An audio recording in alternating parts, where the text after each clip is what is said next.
یا ایھا الذین آمنوا لا تتخذوا آباءکم واخوانکم اولیاء ان استحبوا الکفر علی الایمان، اے ایمان والو تم مت بناؤ اپنے آباء و اجداد کو، اپنے بھائیوں کو دوست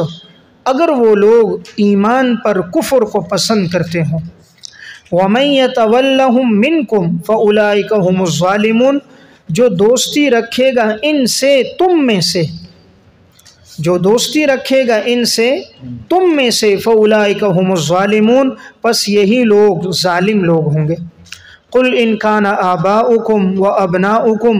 اگرچہ وہ ہوں تمہارے آباء و اجداد، تمہارے بیٹے، وَإِخْوَانُكُمْ تمہارے بھائی، وَأَزْوَاجُكُمْ تمہاری بیویاں، وَعَشِيرَتُكُمْ اور تمہارا کنبہ اور قبیلہ، وَأَمْوَالٌ اقْتَرَفْتُمُوهَا اور تمہارا وہ مال جو تم نے کمایا ہے، وَتِجَارَةٌ تَخْشَوْنَ كَسَادَهَا اور تمہاری تجارت کہ تم ڈرتے ہو اس کے بے رونق ہو جانے سے، بے رونق ہو جانے سے، ماند پڑنے سے، تمہیں خوف ہے کہ وہ تمہاری تجارت ماند پڑ جائے گی، وَمَسَاكِنُ تَرْضَوْنَهَا اور تمہارے وہ گھر جسے تم پسند کرتے ہو، أَحَبَّ إِلَيْكُم مِّنَ اللَّهِ وَرَسُولِهِ وَجِهَادٍ فِي سَبِيلِهِ، اگر وہ تمہیں زیادہ پسند ہوں گے اللہ سے اور اللہ کے رسول سے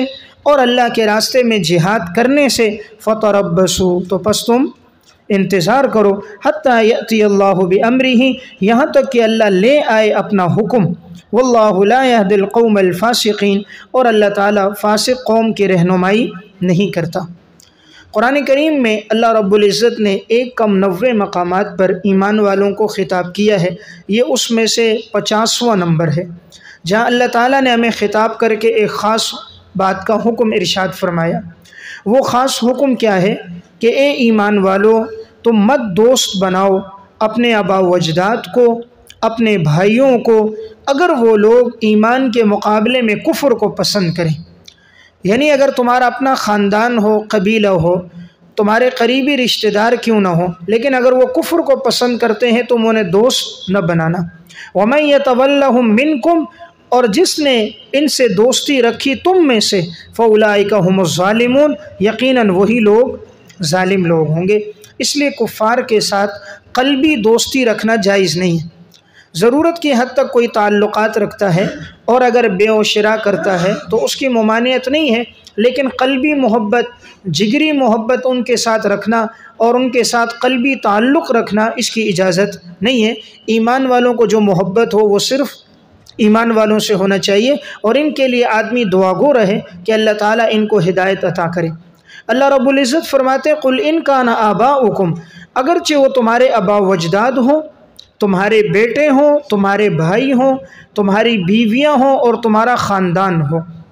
عموماً انسان کو جن سے دوستی ہوتی ہے، محبت اور تعلق ہوتا ہے، وہ ان پانچوں سے ہٹ کر نہیں ہے۔ یا انسان کو محبت ہوتی ہے اپنے آباء و اجداد سے، یا محبت ہوتی ہے اپنی اولاد سے، تو آباء و اجداد میں تذکرہ اصول کا ہے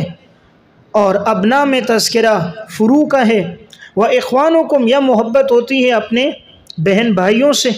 یا محبت ہوتی ہے اپنی گھر والی سے، یا اپنے قبیلے اور خاندان سے۔ تو اللہ تعالیٰ نے پانچوں کا تذکرہ کر دیا، چاہے تمہارے والدین ہوں،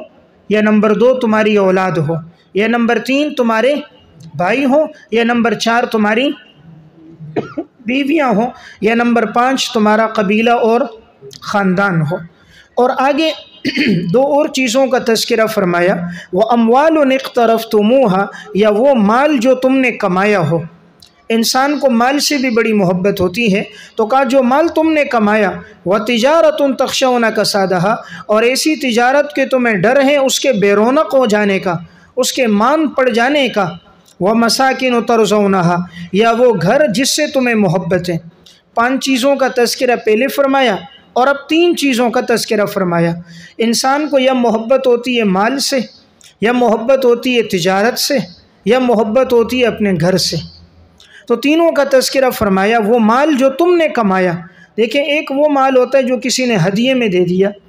ایک وہ ہے جو انسان کو میراث میں مل گیا، لیکن جو انسان اپنی کمائی سے کماتا ہے وہ مال کی طرف اس کی توجہ بہت زیادہ ہوتی اور اس کو وہ بہت احتیاط کے ساتھ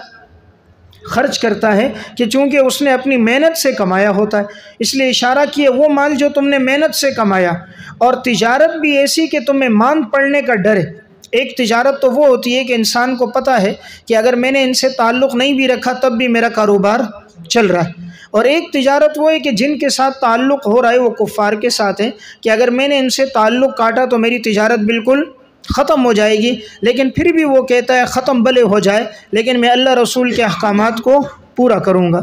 اور گھر بھی ایسا ترضونہا، جس گھر کو وہ پسند کرتا ہے۔ ایک تو وہ گھر ہے کہ جہاں آدمی عارضی وقت گزار رہا ہے، حالت سفر میں وقت گزار رہا ہے، یا انسان چند دنوں کے لیے وہاں ٹھہرا ہے، اور ایک وہ گھر ہے جو انسان کو نہایت پسند اور محبوب ہے۔ تو دیکھیں ہر ایک کے ساتھ ایک قید بیان ہے۔ مال کے ساتھ قید لگائی جسے تم نے کمایا، تجارت کے ساتھ قید لگائی تمہیں اس کے ماند پڑنے کا ڈر ہے، اور گھر کے ساتھ قید لگائی جو گھر تمہیں پسند ہے۔ تینوں کے ساتھ ایک ایک قید لگائی، اور آگے بیان فرمایا احب الیکم من اللہ ورسولہ۔ یہ احبا یہ نحوی اعتبار سے کانا کی خبر ہے، ماقبل میں کانا آباؤکم و ابناؤکم، کہ اگر تمہارے ابا و اجداد ہوں، اولاد ہوں، احب الیکم من اللہ ورسولہ، اگر یہ تمہیں اللہ اور اللہ کے رسول سے اور جہاد سے اگر زیادہ پسند ہیں تو تم لوگ انتظار کرو یہاں تک کہ اللہ اپنا حکم لے آئے۔ اللہ کے حکم سے مراد عذاب ہے، یہاں تک کہ پھر اللہ اپنا عذاب لے کر آئے گا، اور اللہ تعالیٰ فاسق قوم کی رہنمائی نہیں کرتا، یعنی جو اللہ کے احکامات کو پورا نہیں کرتے اور ایسے کفار سے دوستی رکھتے ہیں تو وہ لوگ فاسق ہیں، اور اللہ فاسق لوگوں کو ہدایت نہیں دیتا۔ تو گویا اس مقام کا خلاصہ یہ ہے کہ انسان کو قلبی دوستی اور محبت صرف ہونی چاہیے ایمان والوں کے ساتھ، اور اگر وہ کفار کے ساتھ اپنی قلبی دوستی اور برتاؤ رکھے گا تو اللہ رب العزت کا حکم یہ ہے کہ اس کا شمار